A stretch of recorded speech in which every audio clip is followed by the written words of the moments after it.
Good morning students. आज हम पढ़ने वाले हैं बेहद आसान टॉपिक गोलीय दर्पण, स्फेरिकल मिरर। ठीक है ना। तो देखो बेटा, गोलीय दर्पण होता क्या है। एक खोखला कांच का गोला, उसके एक कर्व सरफेस को कट कर लीजिएगा। ठीक है ना। जैसे देखो, ये है हमारा कांच का खोखला गोला है और इसका मैंने एक सरफेस कट कर लिया, जैसे कि मैंने ये कट कर लिया, राइट। अब इसके सरफेस पर मैं एक तरफ रजत मतलब सिल्वर की पॉलिश कर दी। तो जैसे मैंने सिल्वर की पॉलिश ये हो गई, बाहर की तरफ हो रही है। तो बताओ इसका परावर्तक पृष्ठ किधर होगा? अंदर की ओर, राइट। अगर मैं इसी पॉलिश को अंदर की ओर करता तो अब बताओ इसका परावर्तक पृष्ठ कौन सा होगा? बाहर की ओर होगा, राइट। तो इन्हीं परावर्तक पृष्ठों की आकृति के आधार पर हमारे दर्पण टू टाइप्स के होते हैं। कौन कौन से, जरा उन्हीं के बारे में हम चर्चा करने वाले हैं। तो जरा डेफिनेशन को आप समझें गोलीय दर्पण की को। किसका गोला होता है? कांच का। तो देखो, कांच के खोखले गोले से काटे हुए एक वक्र भाग पर, ये पहले काटे गए थे वक्र कर्व भाग, ठीक है ना, रजत पॉलिश कर दी जाए तो उस वक्र भाग का कौन सा सिरा? दूसरा वाला। अगर मैं इधर पॉलिश कर रहा हूं तो कौन सा सिरा परावर्तक बनेगा? बताओ, इधर वाला सिरा पृष्ठ बन जाता है। इसी प्रकाशीय युक्ति को गोलीय दर्पण कहते हैं। क्लियर हो गई डेफिनेशन? बहुत शानदार डेफिनेशन है। अब देखो बेटा, अब मैंने ये दो कांच के खोखले गोले हैं, लिख देता हूं मैं। कांच के खोखले गोले, राइट। अच्छा, अब इसका सेंटर भी होगा, केंद्र बिंदु भी होगा। पूरा गोला है तो केंद्र को मैं दर्शाऊंगा O से। अब मैं इसमें से वक्र भाग कट कर लेता हूं। सपोज दैट मैंने यहां तक इसका एक वक्र कर्व भाग काट लिया, तो ये डॉट डॉट से मैं इसको रिप्रेजेंट कर देते हैं, राइट। ये डॉटेड लाइन हो गई। तो ये कर्व भाग मेरा बचा हुआ है शेष, इतना सा। तो अब यह को सेंटर अब हम किससे रिप्रेजेंट करेंगे? इसको कर्व C से दर्शाएंगे, ठीक। अब एक तरफ हम इस पर रजत पॉलिश कर दें। अब ये आपके ऊपर डिपेंड करता है आप किधर करना चाहते हो। अगर मैंने इसको बाहर पॉलिश कर दी, रजत आउटवर्ड कर दी, बाहर की ओर कर दी, ठीक है ना, तो परावर्तक पृष्ठ कौन सा हो गया? इसका अंदर वाला, ये परावर्तक, ये परावर्तक पृष्ठ। इसको समझे जरा पहले। अब इसी प्रकार से मैंने इसमें से कट कर देना पार्ट, बाकी का डॉट डॉट डॉटेड लाइन से, ठीक है ना। अब इस पर रजत पॉलिश कर देंगे। अब आप किस तरह करना चाहते हो? इस पर मैंने आउटसाइड की है, अब इस पर इनसाइड कर दो आप। ये मैंने रजत पॉलिश कर देनी। तो परावर्तक पृष्ठ कौन सा होगा? इसका बाहर वाला, ये परावर्तक पृष्ठ, ठीक है ना। रिफ्लेक्ट सरफेस, परावर्तक पृष्ठ, ठीक है ना। इसका कर्व किधर होगा? ये इस गोले का भाग है, इस वाले गोले का भाग है ये वाला, राइट। तो इसका कर्व किधर होगा? इसका सेंटर इधर होगा, ये C है, ये P, ये ध्रुव है, इसका भी ये ध्रुव है। ध्रुव किसे कहते हैं बताएंगे अभी। तो देखो बेटा, इसका परावर्तक पृष्ठ आप देखें तो किधर है? धसा हुआ है अंदर की ओर। और इसका परावर्तक पृष्ठ देखें तो बाहर की ओर उभरा हुआ है। तो इन्हीं परावर्तक पृष्ठ की आकृति के आधार पर हमारे दर्पण टू टाइप्स के होते हैं, दो प्रकार के होते हैं। कौन कौन सा? एक अवतल दर्पण और एक उत्तल दर्पण। तो जरा देखें आप, ये मिरर है, दिख रहा है आपको? ऐसे देखो आप, मेरे लिए आप बताओगे इसका परावर्तक पृष्ठ अंदर की ओर है कि बाहर की ओर है? किधर है बताओ? परावर्तक पृष्ठ अंदर की ओर धसा हुआ है। और अंदर की ओर धसा हुआ है तो जरा बताएं आप, इनमें से कौन सा दिख रहा है अंदर की ओर धसा हुआ? ये वाला पार्ट दिख रहा है मुझे। तो ये दर्पण और ये दर्पण दोनों सेम हैं। तो इसका नाम क्या दोगे जब परावर्तक पृष्ठ अंदर की ओर होता है? उसे कहते हैं अवतल दर्पण। ठीक है ना। इसका परावर्तक पृष्ठ कैसा है? बाहर की ओर उभरा हुआ है, और जब बाहर की ओर उभरा हुआ होगा तो इसका नाम क्या देंगे अपन? उत्तल दर्पण। कॉन्वेक्स मिरर और कॉनकेव मिरर। ठीक है ना। ये कन्वर्ज करता है, ये डाइवर्ज करता है, फैलाता है ये। राइट। तो जरा इसी के बारे में अपन समझें। बेटा ये इसका, जब इसका परावर्तक पृष्ठ किसी गोले का भाग है, किसी गोले का भाग है, तो इसका केंद्र भी होगा। उस केंद्र को कहते हैं वक्रता केंद्र। क्या कहते हैं बताओ? वक्रता केंद्र। यहां से यहां तक इसका परावर्तक पृष्ठ है, इसका केंद्र भी होगा। इसका मध्य बिंदु जो होगा, परावर्तक पृष्ठ का जो मध्य बिंदु है, उसे कहते हैं पोल, और हिंदी में कहते हैं उसे ध्रुव। ठीक है ना। इस ध्रुव और सी से होकर गुजरने वाली काल्पनिक रेखा, जो सीधी काल्पनिक रेखा होती है, उसे कहते हैं प्रिंसिपल एक्सिस, मुख्य अक्ष। मुख्य अक्ष। ठीक है ना। परावर्तक पृष्ठ का प्रभावी व्यास, ये जो प्रभावी व्यास है, ये कहलाता है द्वारक। इसका जो प्रभावी व्यास है, ये क्या कहलाता है? द्वारक, अपर्चर। परावर्तक पृष्ठ का मध्य बिंदु ध्रुव हो गया, परावर्तक पृष्ठ का व्यास द्वारक कहलाएगा, ध्रुव और सी से होकर गुजरने वाली रेखा मुख्य अक्ष कहलाएगी। राइट। अच्छा, वक्रता केंद्र किसे कहते हैं? परावर्तक पृष्ठ जिस गोले का भाग होता है, क्या बोला? परावर्तक पृष्ठ जिस गोले का भाग होता है, उसका केंद्र बिंदु वक्रता केंद्र कहलाता है। ठीक। इन डेफिनेशनों को मैं लिखा दूंगा। ठीक है ना बेटा। एक होता है वक्रता केंद्र, हो गया वक्रता त्रिज्या, यहां हो गई। P और C के मध्य की दूरी, P ध्रुव और वक्रता केंद्र के मध्य की दूरी कहलाती है वक्रता त्रिज्या। इसको R से रिप्रेजेंट करते हैं। ठीक है ना। इन दोनों के मध्य का बिंदु होता है फोकस बिंदु F। राइट। इसको कैसे डिफाइन करेंगे, अभी हम जरा आगे पढ़ने वाले हैं उस टॉपिक। अभी हम, ठीक है ना, इसको नोट कर लें, जरा जल्दी से ना नोट करें।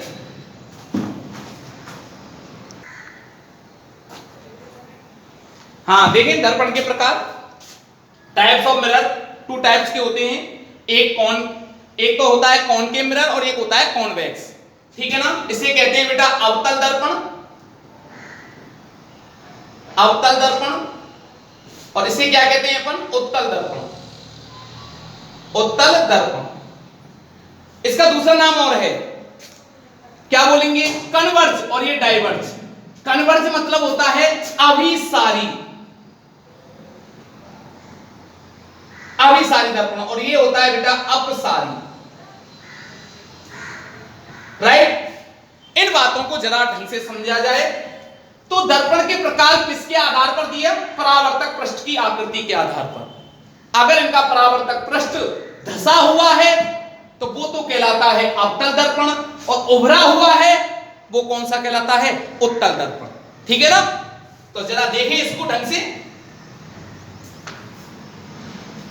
Number 1, concave mirror.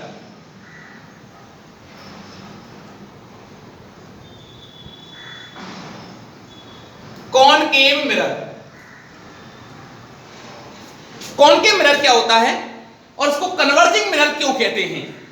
देखो, सबसे पहले तो इसका आकृति बनाई जाए। ये देखो, इस पर मैंने पॉलिश कर दी सिल्वर की, तो इसका परावर्तक पृष्ठ अंदर की ओर धसा हुआ है। तो क्या डेफिनेशन हुई? ऐसा गोलीय दर्पण जिसका परावर्तक पृष्ठ अंदर की ओर धसा हुआ होता है, अवतल दर्पण कहलाता है। ठीक है। अच्छा, इस दर्पण को अभिसारी दर्पण क्यों कहते हैं? तो सबसे पहले जरा आप इसका मुख्य अक्ष बनाएं। ये मुख्य अक्ष बन गया और ये इसका ध्रुव हो गया। अब देखो बेटा, ये इसके मध्य का पॉइंट होगा, यहां बना लो C, सेंटर, और ये इसका फोकस बिंदु A, बीचों बीच ध्रुव और C के मध्य। हम ये प्रूव भी करेंगे कि F बीचों बीच क्यों होता है। ठीक है ना।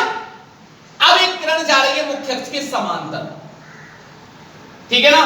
तो ये परावर्तन के पश्चात 100% फोकस बिंदु से होकर गुजरती है। ये भी किरण एक समांतर गई ऐसे, तो ये भी कहां से, परावर्तन के पश्चात कहां से होकर गुजरेगी, फोकस बिंदु से होकर गुजरेगी, फोकस बिंदु से होकर। बताओ इस दर्पण ने किरणों को क्या कर दिया, इकट्ठी कर दिया, एक बिंदु पर इसने रोक दिया, ठीक है, इसीलिए इसका नाम पड़ गया, क्या पड़ गया, अभिसारी दर्पण, ठीक है ना, कन्वर्जिंग लेंस, इसीलिए इसे कहते हैं। इसीलिए इसका उपयोग जो डेंटिस्ट, जो हमारे दांतों वाले जो डॉक्टर होते हैं वो इसका यूज करते हैं। इसीलिए इस दर्पण को हम डेंटिस्ट मिरर भी कहते हैं, क्योंकि ये प्रकाश किरणों को एक पुंज के रूप में इकट्ठा करता है, संकुचित करता है, जिससे प्रकाश की रोशनी एक पर्टिकुलर पॉइंट पर बढ़ जाए, ठीक है ना। तो इस बात का आप विशेष ध्यान रखें। ओके, समझ में आ गया होगा, ठीक है ना।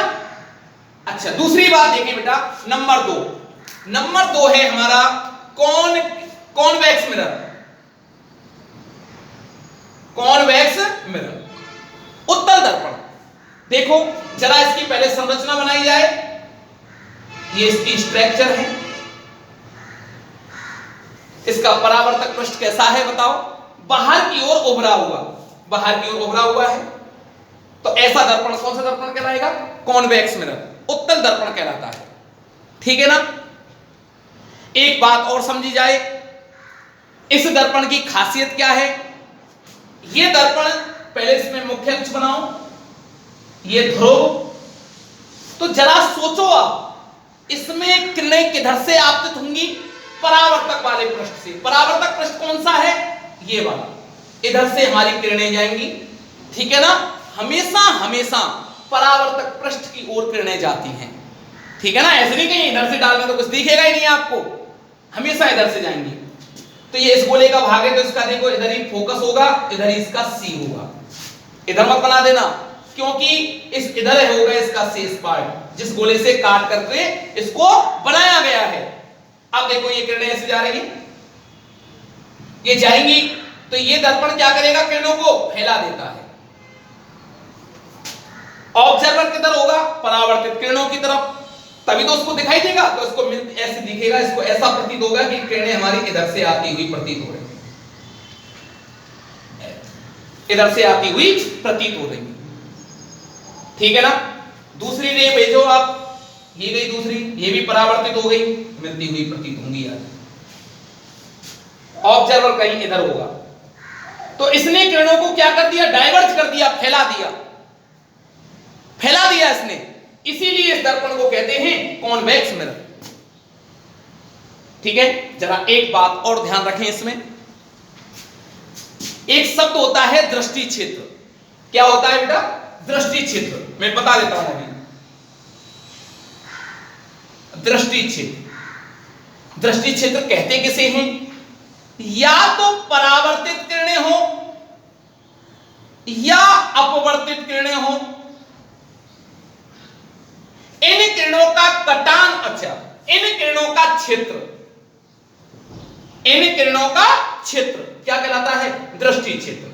तो जरा देखें आप, इन दोनों दर्पणों में से कौन से दर्पण का दृष्टि क्षेत्र बड़ा है, इस वाले का कि इस वाले का, इस वाले का दृष्टि क्षेत्र बड़ा है। इस दृष्टि क्षेत्र बड़े होने के कारण हम अपने साइड में जो भी ड्राइवर लोग होते हैं, पायलट होते हैं, जो गाड़ी चलाते हैं, तो वो साइड में कौन सा मिरर यूज में लेते हैं, उत्तल दर्पण। क्यों, इसका दृष्टि क्षेत्र बड़ा है। अगर हम पीछे के दृश्य को देखना चाहें तो सबसे ज्यादा वो किरणें परावर्तित होकर उस वस्तु से फैलेंगी, तभी तो हम पीछे के दृश्य को देख पाएंगे। इसका दृष्टि क्षेत्र छोटा होता है, तो किसी भी वस्तु को चमकाने के लिए इस दर्पण का यूज लेते हैं, क्योंकि ये किरणों को संकुचित कर देता है एक जगह पर। इसीलिए इसको दंत चिकित्सक कहते हैं, दंत मिरर कहते हैं, राइट। इसका दृष्टि क्षेत्र बड़ा होने के कारण साइड में लगे दर्पण के रूप में, ड्राइवर की साइड में लगे दर्पण के रूप में इसका यूज करते हैं, ठीक है ना। एक खुशखबरी बताता हूं मैं आपको, यहां पे खुशखबरी ध्यान रखना, खुशखबरी, बहुत अच्छी खुशखबरी। इस टॉपिकों के लिए। दर्पण हो चाहे लेंस हो, उत्तल की जब भी मैं बात करूं आपसे उत्तल दर्पण की, चाहे वो लेंस हो, चाहे वो दर्पण हो, चाहे वो उसकी शक्ति हो, उनके लिए उत्तल दर्पण के लिए चाहे फोकस दूरी हो, चाहे आर हो, चाहे पी हो, इनके लिए सब कुछ क्या होगा? पॉजिटिव होगा। क्या बोला? उत्तल दर्पण, चाहे उत्तल लेंस हो चाहे दर्पण हो, ध्यान रखना उत्तल दर्पण और लेंस के लिए एफ का मान, एफ मींस फोकस दूरी, आर मींस वक्रता त्रिज्या, पी मींस पावर शक्ति, इसका मान क्या होगा? हमेशा हमेशा पॉजिटिव। क्लियर? अवतल के लिए ध्यान रखें, बच्चे कंफ्यूज होते हैं इसलिए मैंने पहले लिखा दिया है आपको। अवतल के लिए चाहे वो लेंस हो चाहे वो दर्पण हो, एफ का मान, आर का मान, पी का मान क्या होगा बेटा? नेगेटिव होता है। चला इस बात को ध्यान रखना, न्यूमेरिकल में बहुत यूज होता है और ऑप्टिक्स में से आपको बता दिया था मैंने 100% एक न्यूमेरिकल तो आता है 100%, ठीक है ना। और न्यूमेरिकलों में या से बोलते हैं चिन्ह पर पार्टी, वहां पे तो मैं समझाऊंगा अभी आपको, लेकिन एक लर्न करने का तरीका बता दिया मैंने, तो खुशखबरी के नाम से मैं इसको बच्चों को लिखाता हूं जिससे लंबे समय तक याद रहता है, ठीक है ना बेटा। तो आज के लिए ही इतना ही काफी, थैंक यू।